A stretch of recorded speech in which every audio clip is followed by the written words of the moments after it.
ஒன்று பார்த்தீங்கன்னாக்கா A2 decision making.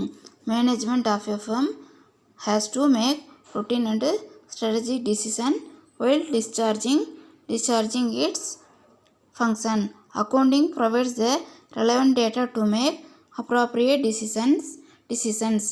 Future policies and programs can be planned by the management based on the accounting data provided அப்படின்னு சொல்கிறாங்க. அதே மாதிரி தமிழில் பார்த்தீங்கன்னாக்கா என்னென்னு முடிவெடுக்க உதவுதல் அப்படின்னு சொல்லி பார்த்தீங்கன்னாக்கா நம்மளுக்கு A2 டிசிஷன் மேக்கிங் அப்படிங்கிறாங்க. அப்போ ஒரு பிஸ்னஸ் கன்சர்னில் வந்து அந்த மேனேஜ்மெண்ட் வந்து அவங்களோட வேலையை வந்து முடிக்கிறதுக்கு ரொம்ப ரொம்ப இம்பார்ட்டன்ட் ஒன்று என்னன்னு சொல்லி பார்த்தீங்கன்னாக்கா அக்கௌண்டிங். அப்போ அவங்க வந்து ஒரு டிசிஷன் எடுக்கணுன்னாக்கா அவங்களுக்கு என்ன தேவையாக இருக்குது, அந்த அக்கௌண்டிங்கோட இன்ஃபர்மேஷன் வந்து தேவையாக இருக்குது. அப்போ அந்த அக்கௌண்டிங்கோட இன்ஃபர்மேஷன் அவங்களுக்கு கிடைச்சாக்கா அதை வச்சு என்ன பண்ணிக்கலாம், அவங்க ஃப்யூச்சரில் வந்து ஒரு நல்ல முடிவு வந்து எடுக்கலாம். அப்படி இல்லைன்னா ஒரு பாலிசியை ஒரு பிளான் பண்ணுறதுக்கு அவங்களுக்கு ஒரு இம்பார்ட்டன்ட் ஒன்றா வந்து இருக்குது அப்படிங்கிறாங்க. அதே மாதிரி நெக்ஸ்ட் ஒன் பார்த்தீங்கன்னாக்கா 5th one satisfies legal requirement. Various legal requirements like maintenance of provident fund PF. provident fundனாக்கா PF. அதேமாதிரி for employees state insurance ESI contribution tax deduction at sources TTS filling of tax return are properly fulfilled with the help of accounting.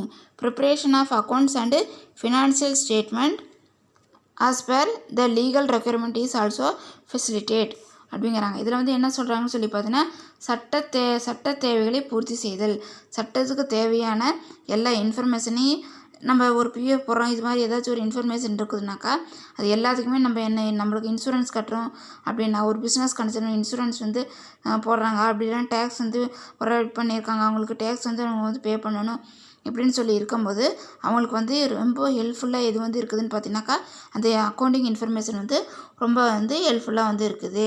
அதே மாதிரி அந்த statement என்ன ஸ்டேட்மெண்ட்டுன்னு சொல்லி பார்த்தீங்கன்னாக்கா financial statement.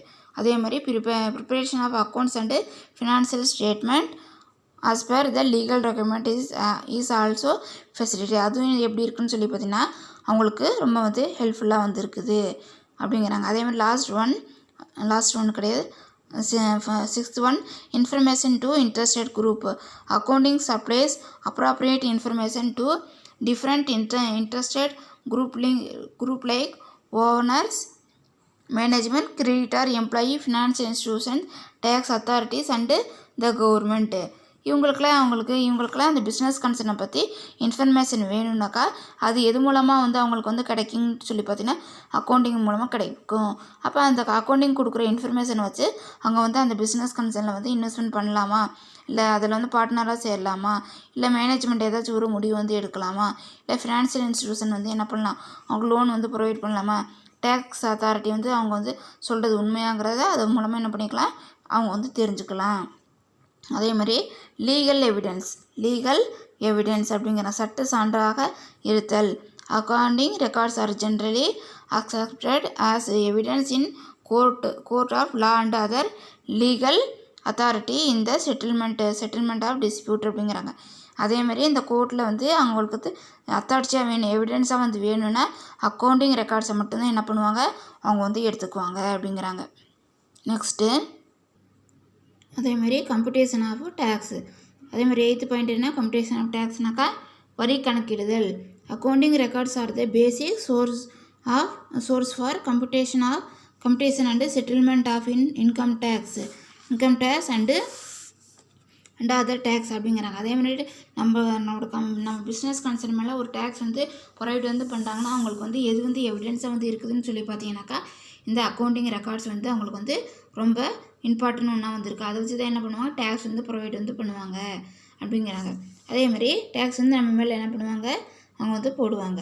அதே மாதிரி செட்டில்மெண்ட் டியூரிங் மெர்ஜர் அப்படிங்கிறாங்க. When 2 or more business unit decide to merger, accounting records providing information for deciding the term of merger and any compensation payable as the consequence of merger அப்படிங்கிறாங்க. அதே மாதிரி 2 அல்லது அதுக்கு மேற்பட்ட நிறுவனங்கள் வந்து என்ன பண்ணுறாங்கன்னு சொல்லி பார்த்தீங்கன்னாக்கா, சேர்ந்து வந்து 2 ஆர் மோர் கன்சர்ன், இப்போ ஏ கன்சர்ன், பி கன்சர்ன் ரெண்டுமே என்ன பண்ணுறாங்க, 2 பேரும் வந்து சேர்ந்து ஒரு பிஸ்னஸ் கன்சர்னை வந்து ரன் பண்ணிக்கிட்டு இருக்கிறாங்கன்னா, அப்போ அந்த பிஸ்னஸ் கன்சர்னை பற்றி அவங்களுக்கு என்ன தெரியணும், டீட்டெயில் வந்து தெரியணுனாக்கா, அப்போ என்ன பண்ணணும், ஏ கன்சர்னுக்கும் அந்த கன்சர்னை பற்றி டீட்டெயில் வந்து தெரியணும். பி கன்சர்னுக்கும் என்ன பண்ணணும், அந்த டீட்டெயில் வந்து தெரியணுனாக்கா, எது வந்து ஹெல்ப்ஃபுல்லாக வந்து இருக்குதுன்னு சொல்லி பார்த்தீங்கன்னாக்கா, இந்த அக்கௌண்டிங் ரெக்கார்ட்ஸ் வந்து அவங்களுக்கு வந்து ஹெல்ப்ஃபுல்லாக வந்து இருக்குது. அதே மாதிரி பார்த்திங்கன்னா ஒரு முடிவு வந்து எடுக்கிறக்கும், அதேமாதிரி அவங்க ஏதாச்சும் அமௌண்ட் வந்து கட்ட வேண்டியதாக இருக்குதா அப்படின்னு சொல்லி காம்பன்சேஷன் வந்து பே பண்ணுறது மாதிரி வந்து இருக்குதா அப்படிங்கிறதுக்கும் இது வந்து ரொம்ப வந்து இந்த தகவல் வந்து ரொம்ப வந்து அக்கௌண்டிங் ரெக்கார்ட்ஸ் வந்து இம்பார்ட்டன்ட் ஒன்றா வந்து இருக்குது அப்படிங்கிறாங்க.